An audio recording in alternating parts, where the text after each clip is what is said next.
What's going on, everyone? Valeria here, and in today's video I'm finally gonna share my skincare routine now that I've been on Differin. As you can see, my skin is not really having the best day, but I've been super stressed out these days. I haven't been feeling well, so I spend most of my time between hospitals and doctors doing tests and stuff like that, and I get really anxious when I don't feel well, so my cortisol levels have definitely spiked.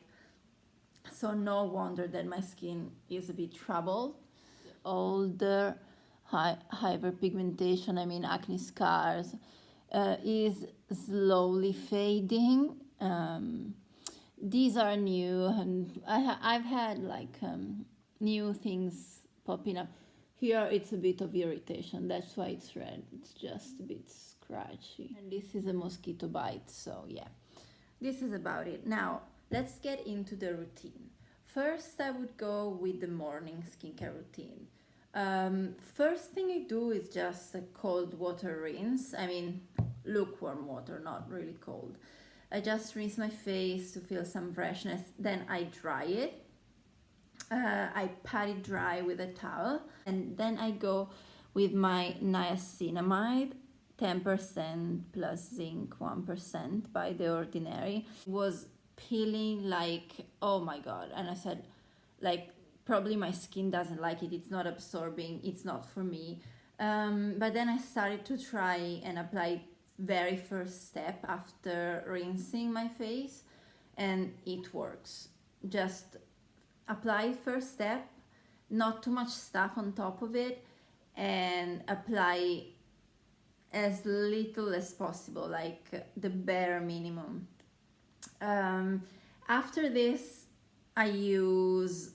you'll be like, what on earth is that? This is my Hada Labo hydrating lotion, the premium one. It's a big bottle, so I couldn't carry it with me in my carry-on baggage, and it's a DIY travel size. After that, I go with my eye cream. It's the Benton fermented eye cream. People might argue that you don't need an eye cream. Honestly, I don't care. I want to use it because if I don't put an eye cream, the moisturizer that I use on the rest of my face causes milia on my eyes, and I don't want to have that because it's really hard to get rid of it. If I don't put any moisturizer at all, the skin around my eyes get extremely dehydrated. So for me, eye cream works, and I'm gonna use it. This one, you can find it on Yes Style. Oftentimes it's discounted, so you get it for a great price. And let me see, it has fermented ingredients, it has galactomyces, oligopeptide 1, and ceramide. So it's a really, really good cream, and I highly recommend this one. Why do I use the niacinamide? Niacinamide has so many properties, it does so much for the skin. In my case, why am I needing it? To fade the acne scars and the hyperpigmentation. It's also very helpful in the skin regenerating properties, so healing, not just fading. Average, it takes 8 to 12 weeks to see the niacinamide working, and this is pretty highly concentrated because it's 10%. Zinc is also a super useful ingredient in skin health. I take zinc supplements as well. And yeah, so I've been using this for say 4 weeks. I have to keep using it for another 4 weeks at least to see the results, but I can already see that the scars are not just there on my face every day the same, they are slowly fading. Sometimes I mostly use this one, but every now and then I alternate with this one. It's the Time Stop Collagen Ampule by The Plant Base. It's another product that I got on Yes Style. Let me see the ingredients. So first ingredient on the list is mushroom extract, 76.53%.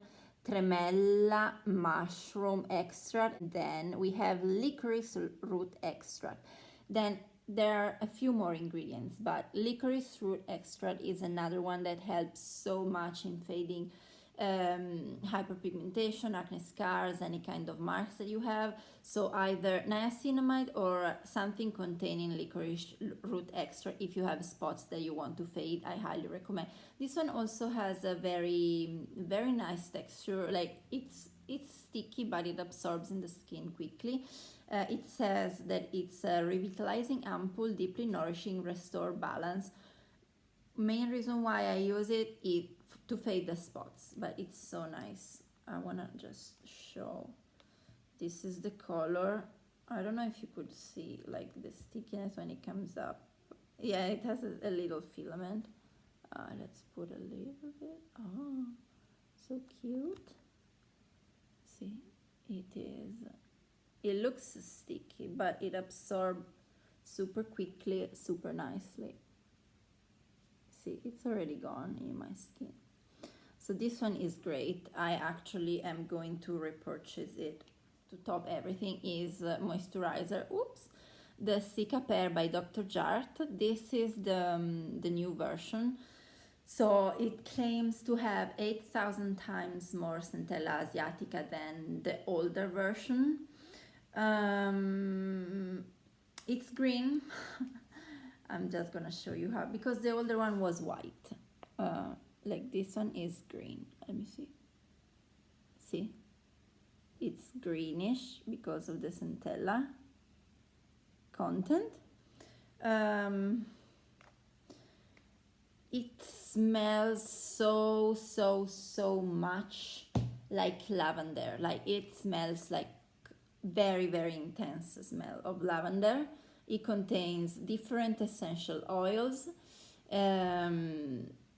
It's a typical thing of Dr. Jar products, and I've used the ceramidin cream for a while, and honestly doesn't have this strong scent, and it has never caused me any troubles. This one though, especially when my skin is a bit more red and inflamed, it makes it sting. So I will honestly not repurchase it. And it really, I kept the box actually because I wanted to go through the ingredient list. Macadamia seed oil, then it has other ingredients, and then it starts the oil list. Hydrogenated vegetable oil, beeswax, lavender oil. I'm not reading every single one. Citrus, which would be bergamot fruit oil. This is the ingredient list. So it's pretty long. It's a pretty long ingredient list. The longer the list, the more likely a product is to cause some kind of irritation. And the problem for me, it's honestly all the oil. Again, why did I purchase this one? Because, oh, there is this super high concentration of Centella asiatica is going to help me with my redness. Is it helping? It's making my skin sting when it's a bit reddish. What I feel is a stinging sensation that I don't like.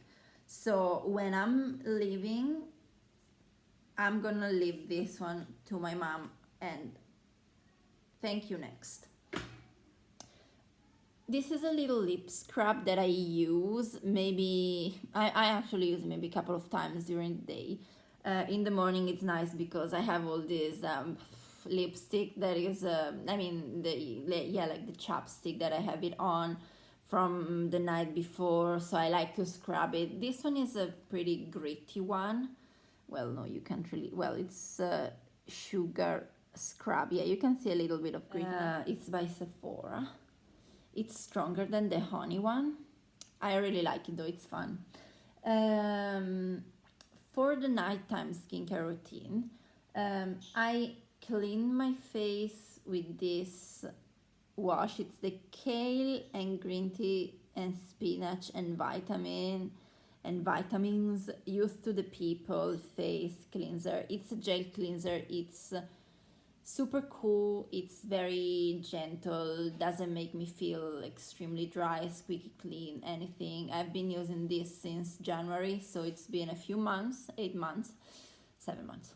I love it so much, so I highly recommend. This is a travel size. Obviously it's the normal size, it's obviously way bigger. It's 250 milliliters and it has a pump, which is more practical. So I go for this one, wash my face if I'm wearing a lot of sunscreen or makeup, but these days I'm literally using no makeup, but I usually cleanse it with a micellar water that my mom has. But these days I've honestly used no makeup and I am not really going out because I'm not feeling well, so I put basically nothing on my face, so I just go with one cleanse. Second thing I do is put the Hada Labo. Remember, this is my DIY travel size. It's the Hada Labo hydrating lotion, so the premium one. Then I put some eye cream that I mentioned already. And then I go with my Differin cream. There it is. It's still doing its job. I mean, for the moment, my dermatologist said that I have to stick to this and give it a little bit more time. And considering that I have hormonal acne, you know, Differin is doing its job. It's just that if I have sebum, comedones, it's the stress, it's what I eat, it's how my hormones are going out of whack. So that's about it. And since it's really hot here, I don't use any moisturizer on top. It's just enough for me. In case I have some open pimples or stuff, both morning and evening, I use the Mario Badescu Pinky powder. I've been using it forever, so I still use this. Well, and this is my skincare routine. Look how cute it is. Anyway, yeah, this is my morning and evening skincare routine. It's pretty minimal. Occasionally we have this one as well. And if I have some irritation like this one that I have here, I go in with a little bit of Aquaphor Eucerin, and I occasionally do I use some AHA. I've tried the Sunday Riley Good Jeans, and it is pretty good. Actually, didn't sting too much, even if it's glycolic acid, and my skin has never really agreed with glycolic acid, but it's not going too bad. So I'm considering whether I will purchase the full size. I got a sample at Sephora, and otherwise I might just try to go for I would like to try, I've always wanted to try the glycolic acid toner by The Ordinary. It's 7% glycolic acid. Oh yeah, in case you say, oh, what is she talking about? Sunday Riley has lactic acid. In Europe it's formulated differently. So instead of having lactic acid, it has glycolic acid. So this is my morning and evening skincare routine since I've been using Differin. And this is my current skin situation. It's probably like a combination of the heat and the sweat and the stress that I'm going through. But yeah, oh my god, I don't know, my skin is not too bad. I always say that just to, you know, pump myself. It's like, yeah, don't give up, your skin is getting better. Girl, okay, I rationally know it's not getting that better, but I have to just keep working on my Differin. So girl, if you like my video, give it a little thumbs up, subscribe, come back to see if my skin is still a mess. And I might do a video about the diet I try to follow to naturally regulate my hormones, and I will definitely do a video on my new Yes Style haul and on exfoliation, what I do. So many interesting things to come. Stay tuned. Bye.